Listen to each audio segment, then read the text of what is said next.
होला जब यो कली बखतमा प्राणी दुराचार भई गर्न्या छन् सब पाप अनेक तरहका निचका मतिमा गई।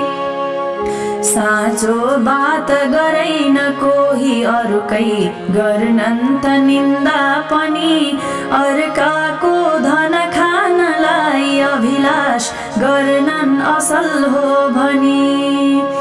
कोही जन्त पर स्त्रीमा रत हुनन् कोही त हिंसा महा देहैलाई त आत्मा जानिरहनन् नास्तिक पशु झैं तहाँ।